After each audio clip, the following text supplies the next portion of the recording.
احمد ڈوگر صاحب نے ظاہر ہے کہ ان کی جو تقریر تھی وہ کافی دھواندار قسم کی تقریر تھی. انہوں نے ایک مرتبہ پھر کہا ہے جی کہ ہماری جو ہے وہ مینڈیٹ چرایا گیا ہے, لہٰذا آج اگر ہمارے پاس جو سیٹیں ہماری تھی اگر وہ ہوتی تو مجھے آج 225 ووٹ جو ہے ملتے ریزرو سیٹوں کے ساتھ. اور ایک مرتبہ پھر انہوں نے خواتین کی ریزرو سیٹس کے حوالے سے کہا کہ ہمارا یہ رائٹ بنتا ہے کہ ہماری سیٹس جو ہیں وہ ہمیں دی جائیں.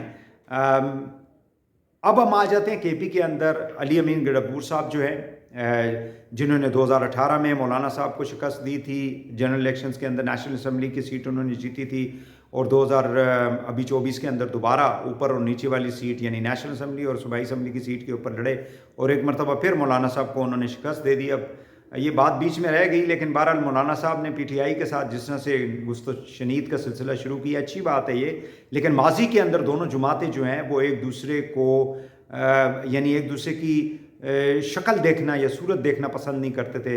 عمران خان نے جو مولانا کے بارے میں الفاظ یوز کیے اور جو مولانا نے عمران خان کے بارے میں الفاظ یوز کیے یا استعمال کیے ماضی کے اندر, وہ ساری دنیا کو پتہ ہے. لیکن سیاست کے اندر کچھ بھی حتمی نہیں ہوتا.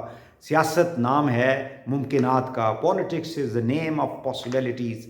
تو کل کے دشمن آج کے دوست, آج کے دشمن کل کے دوست ہو سکتے ہیں. اینی ہاؤ, اب علی امین گڈپور کی جو تقریر تھی وہ بڑی انٹرسٹنگ تھی. انہوں نے سب سے پہلے تو یہ کہا کہ 9 مئی کے واقعات کے اندر جن لوگوں کے خلاف شواہد ہیں ان کے خلاف قانونی کارروائی ہونی چاہیے, تاہم وہ لوگ جن کے خلاف کوئی شواہد نہیں ہے ان کی ایف آئی آر جو ہیں ودن 1 ویک ختم کر دینی چاہیے. انہوں نے پولیس کو یہ ڈائریکٹیوز دیے ہیں, اور اگر اس کے اوپر عمل درآمد نہیں ہوگا تو پھر ان افسران کے خلاف کارروائی ہوگی.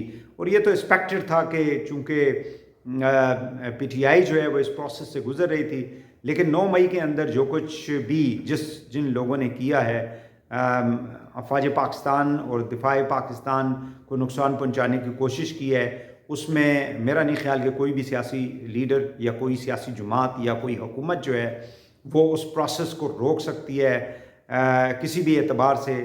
وہ لوگ جس کی وجہ سے ملک کی جو سیکیورٹی ہے یہ سلامتی جو ہے وہ خطرے میں پڑے, اور جس سے پاکستان کی دفاع جو ہے وہ کمزور ہو. بٹ لیٹ اس سی کہ اب آگے چل کے علی امین گڈپور صاحب جو ہے وہ کون سا راستہ جو ہے اس کو اختیار کرتے ہیں. بلوچستان کی اگر ہم بات کر لیں تو بلوچستان کے اندر سرفراز بگٹی جو کہ پیپلز پارٹی کے کینڈیڈیٹ ہیں, ان کو پارٹی نے نامینیٹ کر دی ہے, امیدوار ہیں چیف منسٹر کے, اور بظاہر لگتا ہے کہ وہ چیف منسٹر بن بھی جائیں گے. آج اس کا اعلان ہو چکا ہے. پہلے وہ جو ہے یہاں مرکز میں انٹرم گورنمنٹ کے اندر ہے وزیر داخلہ, اور پچھلی حکومتوں میں وہ بلوچستان کے اندر ہوم منسٹر بھی رہ چکے ہیں باپ پارٹی کے. سو باپ پارٹی سے بیسیکلی ان کا تعلق تھا, but now he has left باپ پارٹی, اور پیپلز پارٹی کو انہوں نے ریسنٹلی جوائن کیا تھا.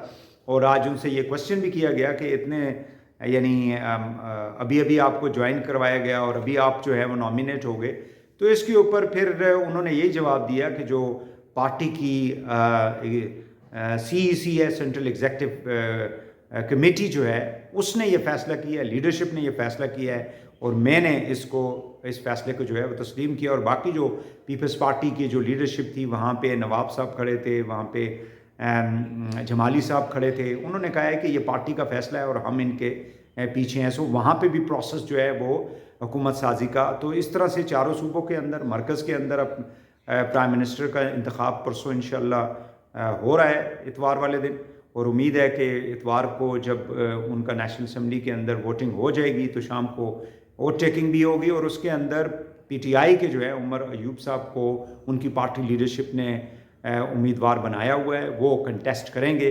اور یہ اچھی بات ہے. آج عامر ڈوگر صاحب نے اس پروسیس کے اندر حصہ لیا.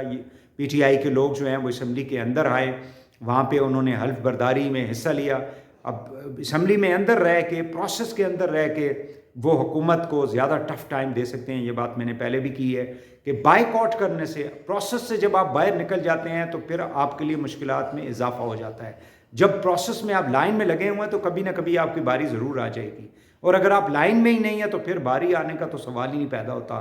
اور عمران خان نے یہی ایک غلطی کی تھی کہ جب ان کے خلاف ووٹ آف نو کانفیڈنس آیا تھا تو اس وقت ان کو چاہیے تھا کہ وہ نیشنل اسمبلی کے اندر بیٹھتے اور پھر وہ پنجاب اور کے پی کی حکومت کو بھی پورا ٹائم کرنے دیتے تو آج شاید ملک کا جو سیاسی منظرنامہ ہے، میں پہلے بھی یہ کہہ چکا ہوں کہ مختلف ہوتا.